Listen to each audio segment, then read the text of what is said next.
Hello, everybody, and welcome to Marty Lurie and Friends Talking Ball. This has been quite a week of baseball for everybody with these playoff series. They've been outstanding. They really have a lot of exciting moments. And of course, we bring in our dear friend, Kerry Crowley. Kerry, how are you?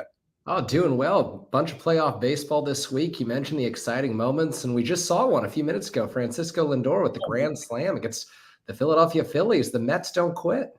And the one thing about Lindor, if you haven't seen it, absolutely take a look at it. When he hits the home run, there's no bat flip. It was like a home run that he hit in Port St. Lucie. And he just ran around the bases and 4 runs scored. And the Mets took a 4-1 lead, and we'll see how that one ends up. Luis Quintana pitched great tonight.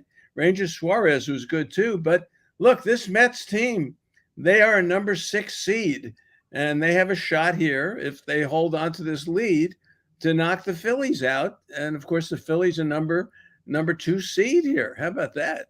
Yeah, it's a great story, and we've seen this a lot over the last few seasons. The Diamondbacks, of course, the great story last year, an 84-win team that made it all the way to the World Series. Marty, the one issue that I have, or the one concern that I have is I think a lot of general managers around baseball and a lot of owners will play to be at that 85, 86 win level, believing that they can field the team that just gets hot. That what's the incentive to go out and spend and compile a roster that can win 100 games when all it takes is a shot to get in the playoffs. And then when you're hot at the right time, you make it to the World Series. So as much as I love seeing these upsets, and I really do, I think the Mets are a tremendous story. I think the Padres could do some damage later on this evening to a 98-win Dodgers team. It does worry me a little bit for the big picture of baseball. Well, but you still have to have players who can produce, who have been there before. And that's the one thing I noticed here about the teams that I'm watching. Now, Detroit's a different story, and it's probably one of the great stories. We'll talk about that in a minute. They've taken a 2-1 lead in their series, and they knocked Alex Cobb out today. And I don't know, he must have used 12 pitchers. I don't know how many he used today for Detroit, but it all worked. The guy who opened a couple of days ago closed today.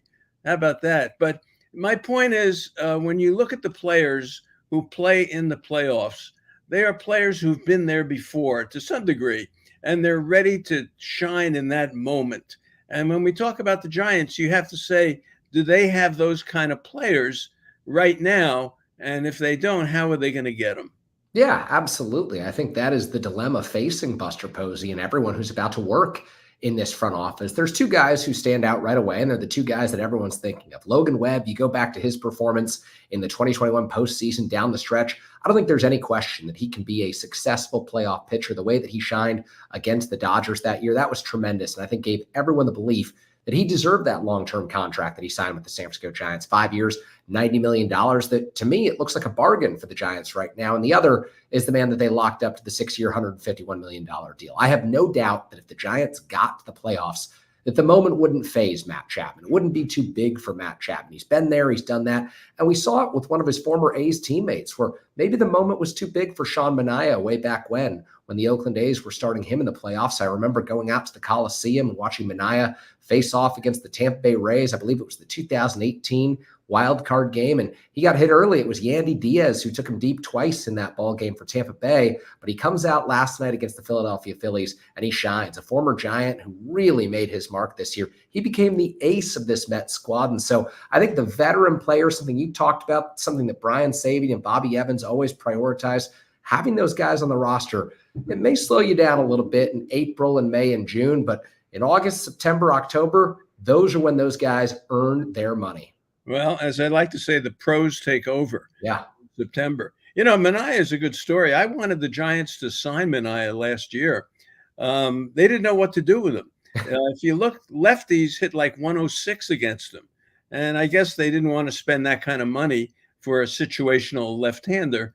They already had Rogers and they had Eric Miller in the horizon and stuff like that. But Manaea has been terrific. Quintana pitched great today. These are veterans. Yeah. And they did the job today. And a couple of comments of, you can't comment on the show. We like that. That's right. As Eric Dunston says, veterans are very important. Yes, they are. The other thing that's important are runs. You want to score runs. That helps. Which gets me to the next point. and that is, let's talk a little bit more about these playoffs. There are some teams that just aren't hitting. Look at the Phillies. Other than the top three, and they have not crushed the ball. Harper's gotten a couple of big hits. Turner had a couple of hits, a couple of stolen bases. But the Phillies, when you pass the Castellanos, who's really hit the ball well, there's nothing left at all. How about the Phillies?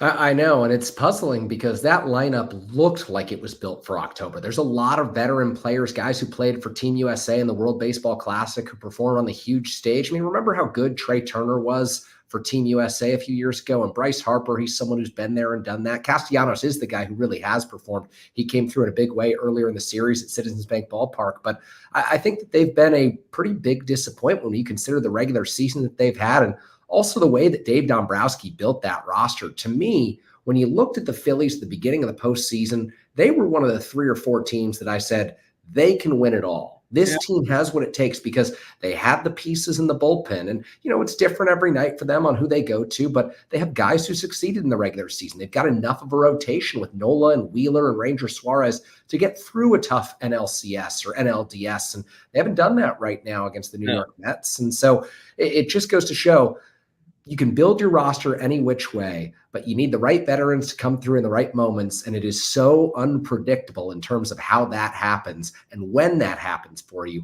All you can do is put your team in contention each season and hope that those guys get hot at the right time. Well, let's talk about the bullpens because, in a series like this is a 5-game series, which I think is still the best series. So if you're in the 5-game series, if you're Cleveland, just win tomorrow. And then you get a 5th game. Yankees and Kansas City, we'll see what they do today and see who takes charge of that one. The Dodgers series coming up, they're down 2-1. The Padres can win the division series tonight, but the Dodgers win this game, and all of a sudden you're alive. And that's the whole thing with playoff baseball. The one thing about the bullpen for the Mets, it's been very good. They haven't overused Diaz here in this series. They did earlier, but the Philly bullpen has really been put in tough situations.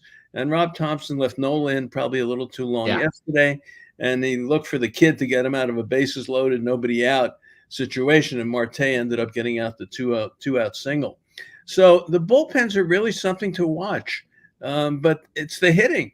Look at Cleveland. Look at Detroit.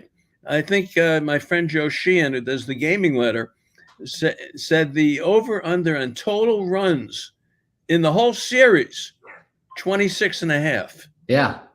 How about that? And I think you look at the way that those two teams were built, and it's very different because Cleveland's whole identity was through its bullpen and its dominance there, and the way that Stephen Vogt, when they were winning after the 5th inning, could just turn things over to 4 different pitchers and the game would be over. In best case scenario, another team needs to lead by the 5th inning to have a shot against the Cleveland Guardians. And you're seeing when a team doesn't have offense, how that can hurt in the postseason. And the Guardians haven't had enough of it. I didn't think that they made the right moves at the deadline to fortify their outfield and their, lineup. And so you're seeing that get hurt. But the Detroit Tigers, before the series, I don't think I could name you a single guy in that bullpen. It's a bunch of pitchers who no one's ever heard of, who are flinging around all these crazy pitches, and they're fun to watch. It's bullpen chaos, as they like to call it with Detroit. They could be playing for the pennant. Believe it or not, the Detroit Tigers, when we saw them at Oracle, I called them the Toothless Tigers. Yeah. But they got guys, you know what they do, Kerry? They play perfect baseball. Mm-hmm. They move the runner over second or third with less than 2 out. They get him in with a sacrifice fly. They turn the double play when they're supposed to do it. They keep the line moving, so to speak. They've got Colt Keith, and they've got Riley Green, Riley Carpenter. They lead the league in Rileys, I think. They've also got the best name in baseball, Kerry Carpenter. Yeah, and they've got the catcher, who's a nice player too. Jake Rogers. He's kind of the glue of their whole operation there. Yeah. So this is exciting because they don't score a lot, but certainly this is a team that you're going to have to deal with because they're pitching. They don't make mistakes. Yeah. Now, Cleveland relies on Jose Ramirez, and they rely on a couple of other players. Janeski Noel, the greatest name in baseball, Mr. Christmas. That's what they He didn't do much. You had Naylor, didn't do much. But if you can work around Ramirez, the guy I like for Cleveland, and they may get knocked out tomorrow. They may. But if they don't, they're going back to Cleveland, and that's the 5-game series. We love it. Is Kwan. I love Kwan. Yeah, Bay Area guy and a born hitter. I think the Giants have hoped for the last 2 years that Wade Meckler could be their own Stephen Kwan, a high contact guy who plays good defense in the outfield. And Kwan really, he's got a great glove out there. Meckler isn't that type of defender for the Giants in the outfield, and he spent all season hurt. Meckler is not a defender. Exactly. Come on, he picks up the ball like it's a hand grenade. You said it. So you're talking about someone who has that hit tool, but you saw it in the minor leagues. You didn't see it this year because he was hurt the whole year. And you can only have so many high contact guys in your organization who don't hit for much power. And when that contact tool doesn't carry over to the major league level, and it did in the minor league level, you've got yourself a problem at the major leagues. So the Giants have brought up a ton of different players over the last few years who really haven't been able to show that they have any sort of power at the big league level. And I think that that's one of the issues that's hurt them is they've developed all of these players who control the strike zone. And maybe they don't have a natural position on defense, but the hit tool is going to be there until you get past AAA. And then that's where they get in trouble. They get those big league breaking balls. The swing breaks down. They're chasing outside the strike zone. And it's very different. And all of that zaps their power. And so I think that that's one of the big issues for them is how do they transition these guys and graduate them from AAA to the big leagues with more success in the future? Yeah. Nick Caraclio, if I said it properly, much like the Dynasty Giants, just played ball the way you're supposed to. Nothing flashy, which is what the Giants did. Old school ball player is Kwan. I like Kwan. I do like the way he plays. Fun to watch. Talk about the Giants a little bit because I know you got to go 5:15. We're on radio tonight. The general manager search, I was at that press conference and it sounded like they were going to hire someone 2 days later. They haven't done anything yet. Nothing. And maybe it's because they've got their hopes up for a general manager on one of these 8 teams that's left in the postseason. But you would think that they would be casting a very wide net, trying to get as many people in for interviews as possible. And we'd be hearing a lot more about the search. And who knows if Buster Posey runs such a buttoned up organization that you're not going to get any leaks. But I do believe that the agents representing the folks who will be interviewing for these general manager positions, they'd be letting people know. And so it's kind of a question as to who the Giants are after right now. And if they've got a small pool of candidates or if they are trying to go really broad and bring in someone from each of these playoff teams. Look, they know Kim Ng, she's been around a long time. Jeremy Shelley, heck, the owner called him out. We know him.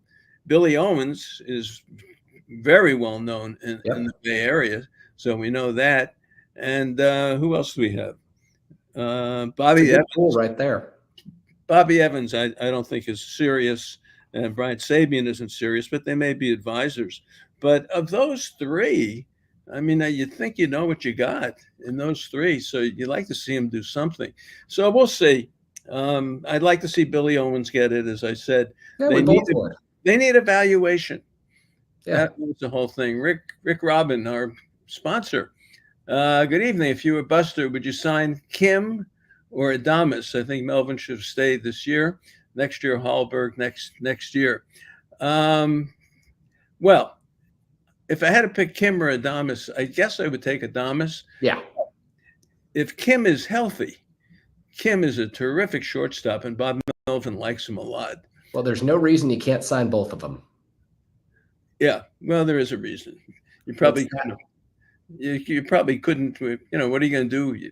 Two shortstops. You have to play somebody. Kim can play second base. He's a great second baseman. What are you doing? Fitzgerald's a utility man. You just work it out. Someone always gets hurt. All right. Okay. No, that's a good comment for you. A rare good comment from me. You did make a good comment. All right. I know you got to run. Glad I could squeeze it in at the end here. Yeah, we'll talk more when we do the next show about the tender offers. Perfect. Of players, and I'm going to comment on it today. There's an old saying in baseball: get rid of someone a year too early rather than a year too late. So I saw the article by Grant Brisbee and Andy Baggerly in the Athletic. So we'll talk about that. All right. Well, all right. Have a good night. Thanks, Kerr. All right, that is Kerry Crowley. Well, a couple of things. One, the Dodger series really has been terrific. The Dodgers don't hit either. And tonight, they don't even have a pitcher. They're down 2-1 in the series. They said Knack isn't going to be the long guy, apparently, and he's going to go with his best relievers, Dave Roberts.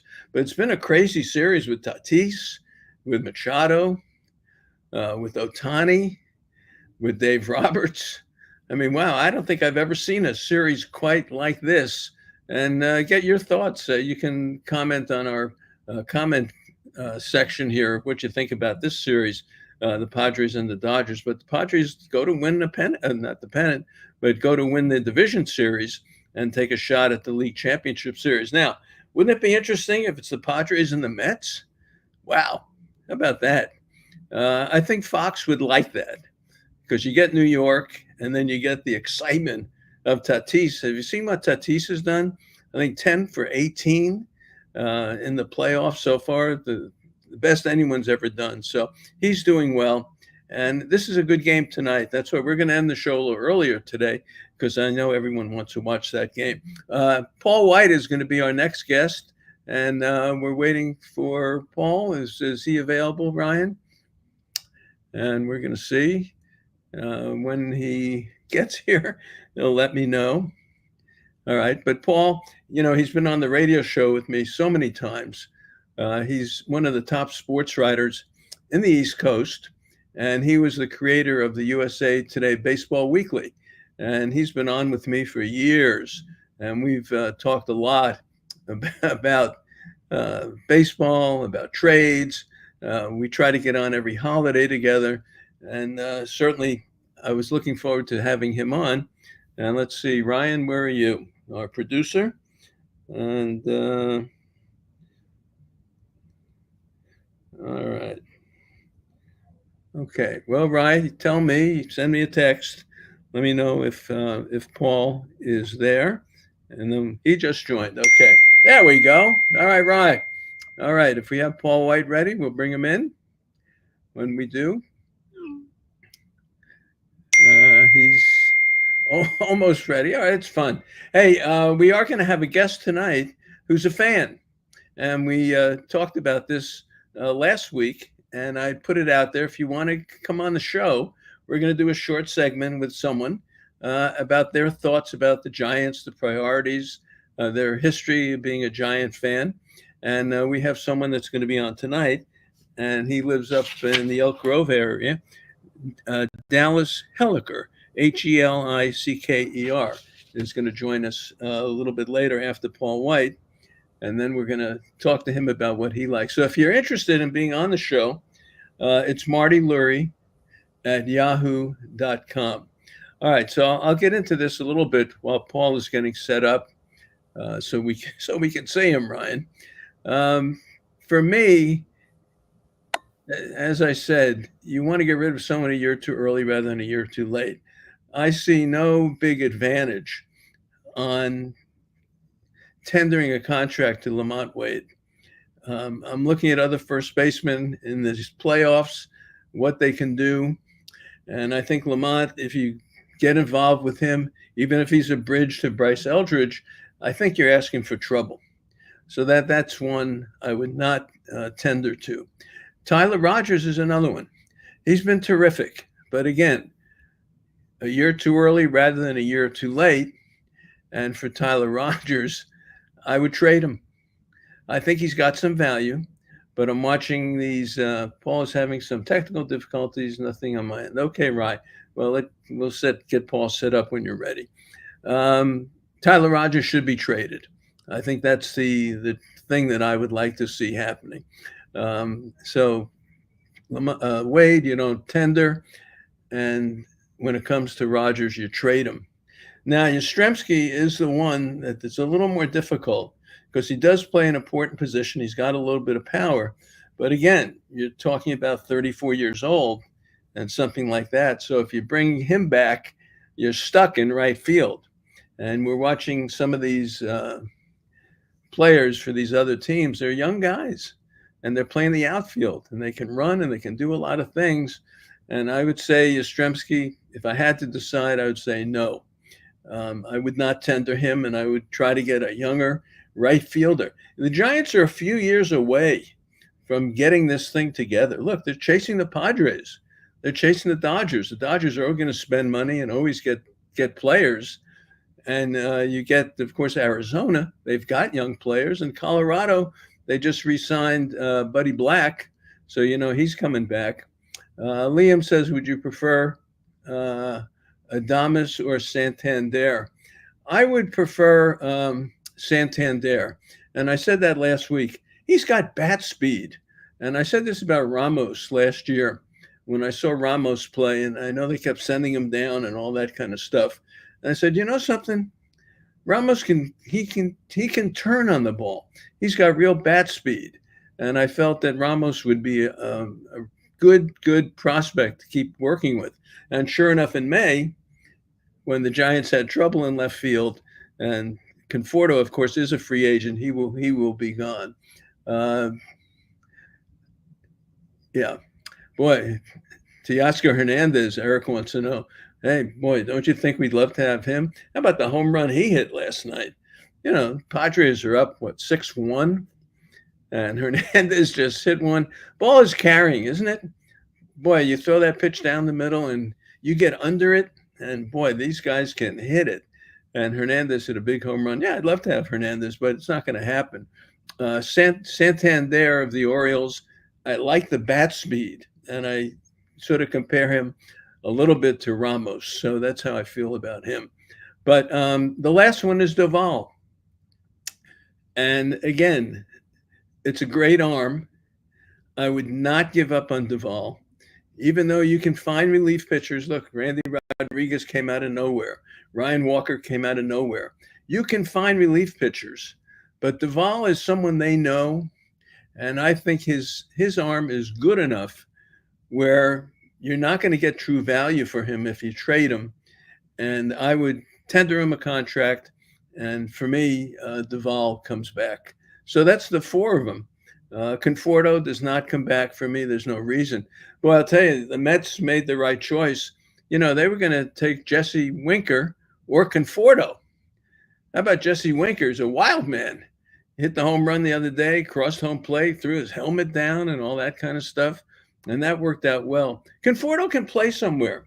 He's not a bad ball player, but for the Giants, he takes up a spot that should be used for a young player. And like Kerry said, maybe it's Meckler.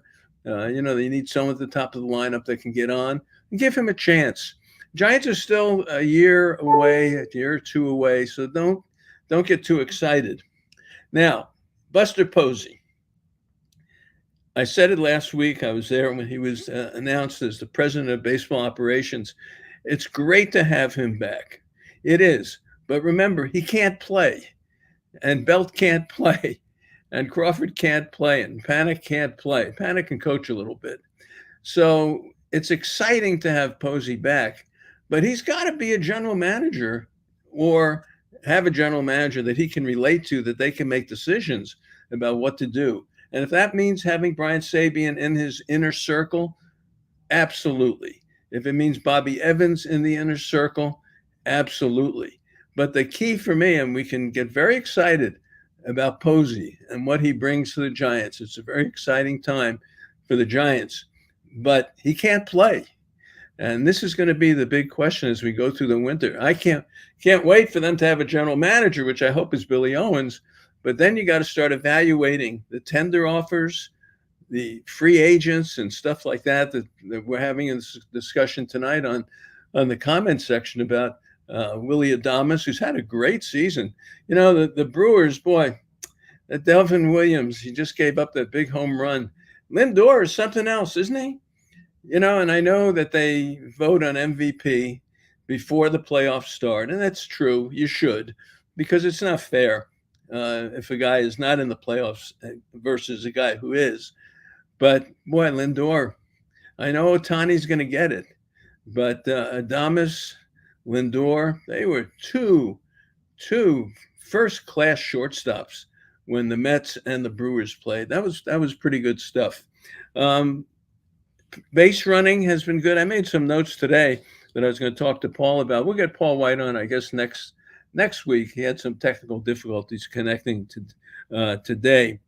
But if you just joined us, and if you know the score of the Met game, let me know, because I'm not watching it. Did the Mets wrap it up? Did they win the division series tonight over the Phillies? Phillies just never hit.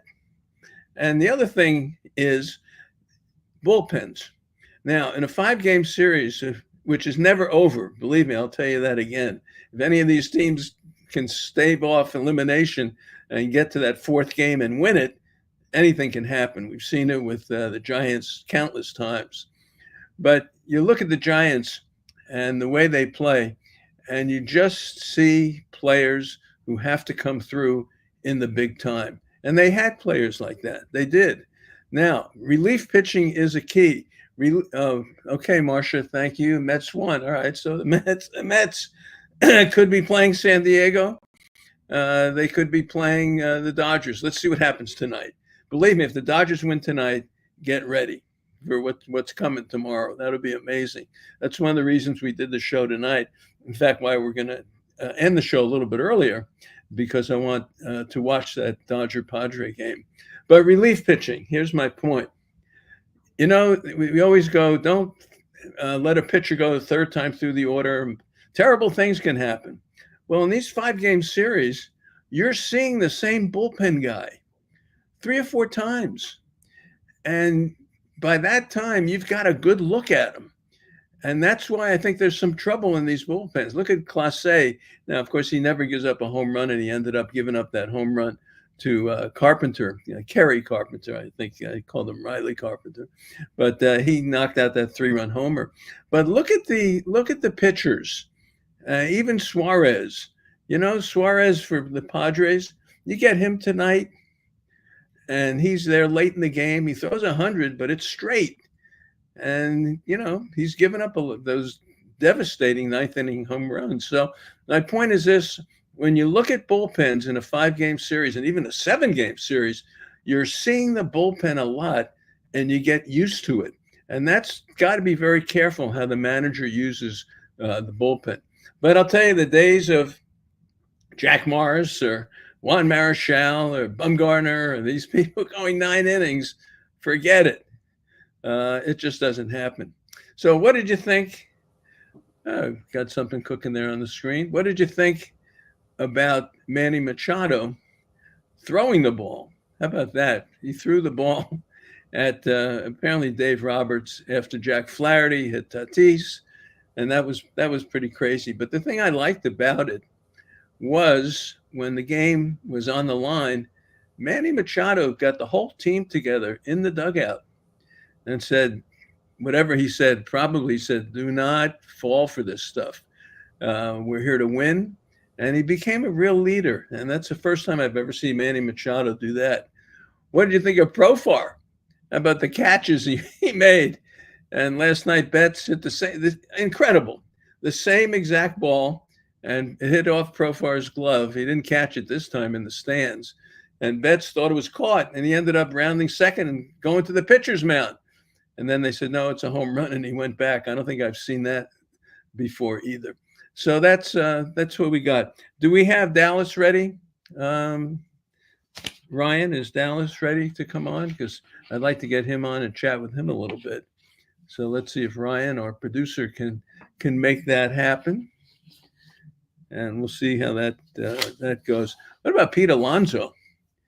You like Pete Alonso? I like him. He's a clutch player. He's a player of today. He'll strike out a ton. There's that. Dallas, how are you? Hey, Marty, how's it going? Oh, good. We're glad to have you. So, as we said, we'd like to have a fan on who is a follower of the Giants. And you wrote to me, Marty Lurie at yahoo.com, and it was great to get your email. And we got a few others, too, stacked up. But I'm glad to have you on the show. So what did you think when we picked you? I was happy to come on. I'm glad that you're doing the podcast. I think normally, when the baseball season ends, we just kind of assume that you go into hibernation until spring training. But now we're going to you all winter long talking ball. Yeah, I will take a vacation at some point. Trust me, I will. And then Kerry can jump in for me. Maybe Glenn Kuiper, different people can come on. But the whole point is Marty Lurie and Friends. So I wanted to create this so people could enjoy it, and then we would have baseball talk over the winter. So tell us a little bit about yourself. Where'd you grow up, and what kind of a fan are you? Giants fan? Well, I was born and raised a Giants fan. My dad was a Giants fan, and his dad, so it's kind of passed down the family. And when I was a kid, maybe 7 years old, I started, I'd watch the game when it would be on with my dad, and then he would listen to the radio. And so I grew up with KNBR and listened to it most of the games on the radio, really.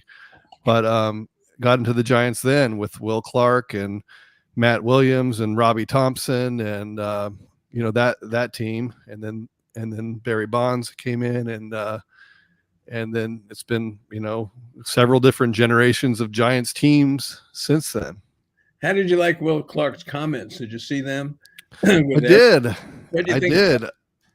It's I think you go for clicks, you say things that are kind of a little bit incendiary or whatever, and but I don't think he's wrong. I was pretty surprised too when I heard that Melvin isn't making the lineup card. That I didn't realize that, because he comes on KNBR with John Miller, the manager show, every week, and he's explaining his decisions, and this guy Soler is going to lead off again, and there's like, he kind of claims that, but apparently that's not where it's coming from. And it was just surprising to me that, it's pretty often that's the case where the front office is sending that down.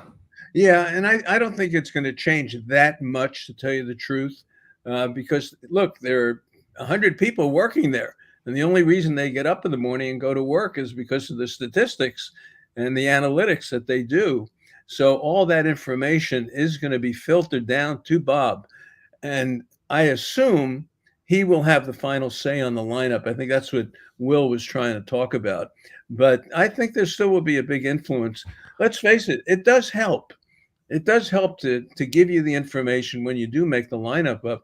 But it's better to have more information than no information, for sure. Yeah, but there was sometimes I'd see the lineup and I would have questions about it, like, why is Bailey hitting so high when he's been cold for a couple of months? Isn't that Stuff the like truth? that. I said that on the show. The guy was 0 for August, and he was hitting 5th. Right. Yeah. I'm glad you pointed out. Good one, Dallas. All right. But maybe there's some number in there that says, if you have a switch hitter at this part of the lineup, it's helpful, or who knows what the information is. So we don't have all the information. Yeah. What's your take on the Dodger-Padres series? Has that now become the rivalry in the West, surpassing the Giants-Dodgers? I don't think so. If the Giants were in the playoffs this year, it would be a huge rivalry. So it's just whoever's playing the Dodgers, they're the big, the big bad guy, and whoever can try and take them on in the West is going to be the rival of the day. What do you think about the Mets, who obviously knocked the Phillies out today? The number 1, number 2 teams, and look, the Dodgers could get knocked out. Phillies, Cleveland could certainly get knocked out. They're down. I haven't seen the score of the Yankee game. What's the score of the Yankee game tonight? I can look. All right, someone will let us know on the stream. Let us know. It's 2-0 Yankees. Yeah, so that's I would be shocked if the Yankees didn't win that playoff. Yeah, me too. There's teams that the Giants play throughout the season, and when they played the Yankees this year, I said, "Wow, now that is a World Series contender." Yes. And then also when they played the Padres, they have this spark. There's just something about that team that made me think, they have something there. This isn't just the normal Padres that we're used to, that AT&T South or whatever, but they had a little spunk in their step this year, and I could see them going all the way. Well, they got Dylan Cease tonight on short rest, so figure he'll be and then the Dodgers are throwing a bullpen game. complete. Isn't that something that this that's the story of the Dodgers season. Now, I'll tell you the other thing, and it applied to the Phillies and to Cleveland. Once you get past Ohtani and Betts and Freeman, you get to Will Smith, and Muncy hits a little bit. And you got Teoscar Hernandez, he's the number 4 guy. Once you get past him, there's clear sailing on the Dodgers. They're not, they do not give you trouble. Yeah. And it's really the pitching, I think, for the Dodgers. I mean, their staff is beat up, and they'd be a lot different team, I think, if they were healthy. But I don't know. Even when the Giants played the Dodgers this year, they lost a lot of games. The Giants lost a lot of games, but they were in the games, and you got the impression that they could have beat them. They didn't, but or maybe they won a couple. But I wasn't as afraid of the Dodgers as the payroll should suggest I should be. What do you think what I said about the tenders of Yaz, Wade, Rogers? I would keep Duvall, but the other 3, I would make arrangements for them to have a new home. It depends on who they can get. I see that they need a first baseman. If Eldridge is coming, maybe that has to be a short-term rent-a-player type deal. Fine. They need a shortstop, so whoever they get there, and then they need a right fielder. They have 3 holes that I see. And if it's only signing 2, if you only can sign 2 guys, then maybe you bring back Wade, because you can fill him in there. He had a good first half of the year this year, hurt a lot, didn't come through in the second half. But that's the only reason I would see, possibly bringing Wade back.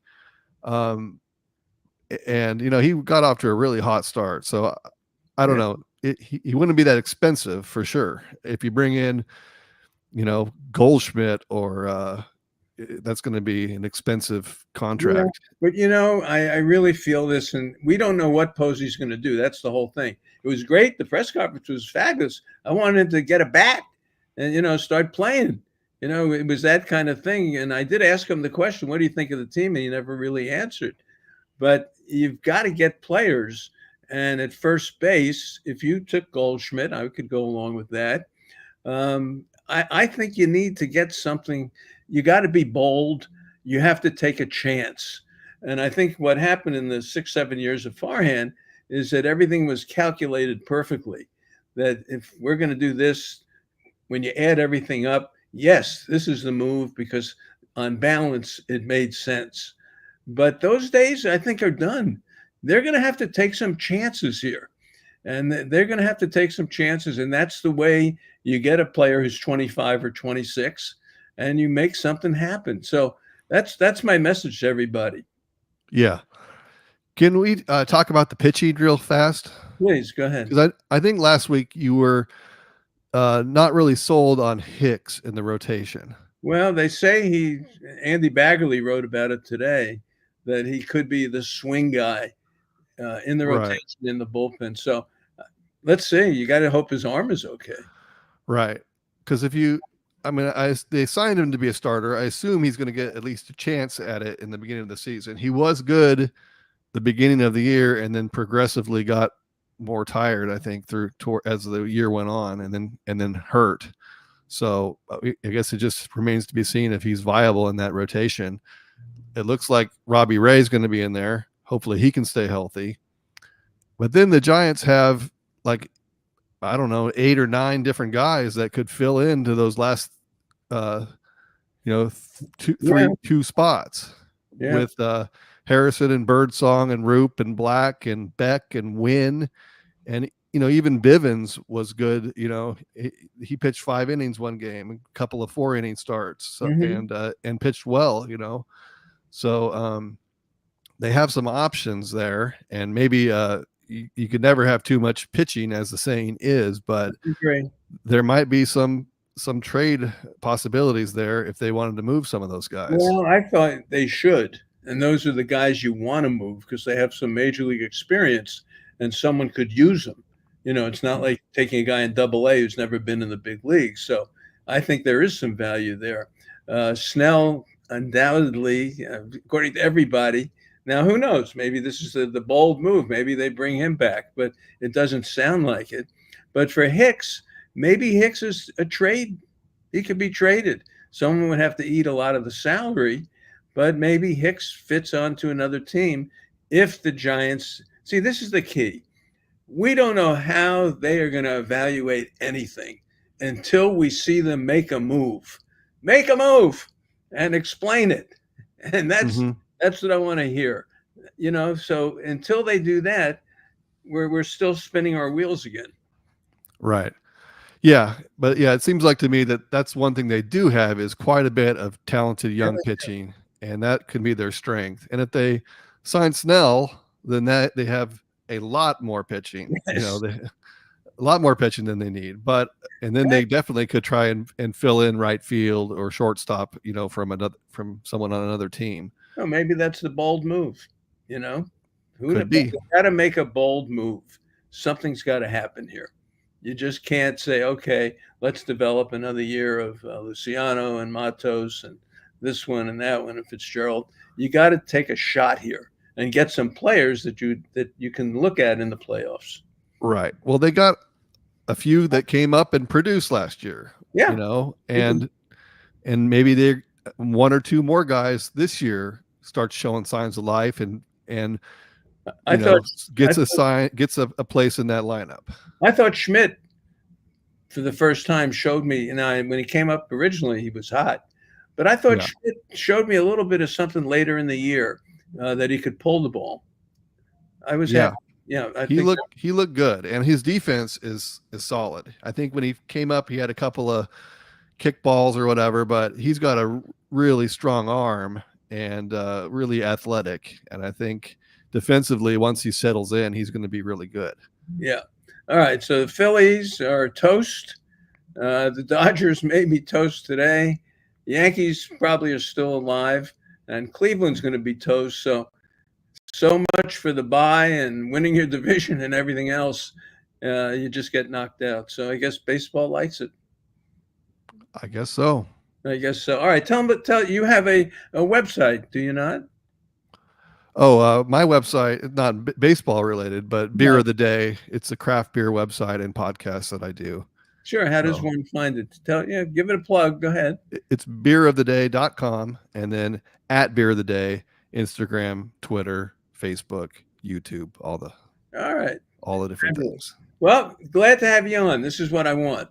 I want someone who can talk ball and have that ability to come on something like this and give your opinion, which is well-founded. And I'm glad we had John. Thank you. Thank you, Marty. Looking forward to the rest of the Marty Lurie and Friends, the rest of the off season. All right. Thanks, Dallas. Thank you. All right. Go Padres tonight.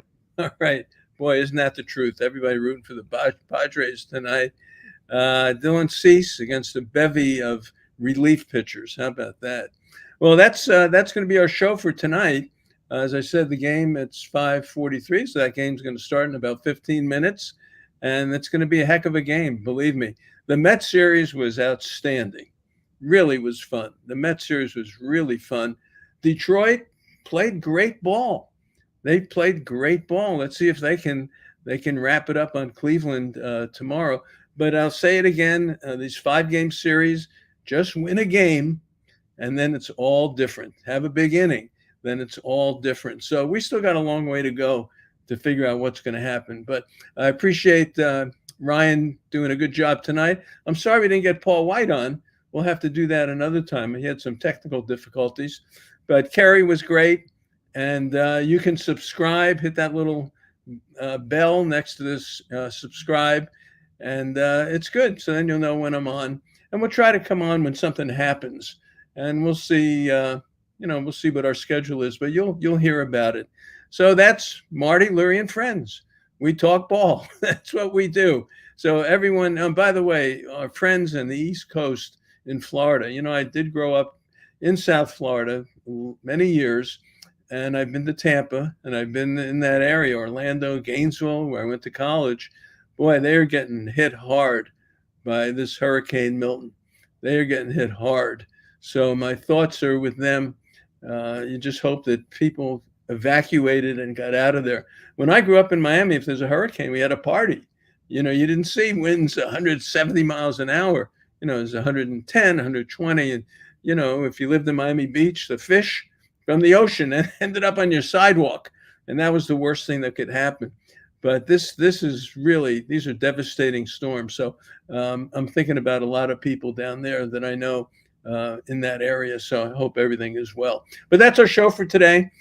Subscribe, and then you'll hear of us when we get our next show ready. And I appreciate everyone being on and being part of it tonight. It's fun. It's baseball, and we've got good playoff games ahead. All right. Have a good night, everybody.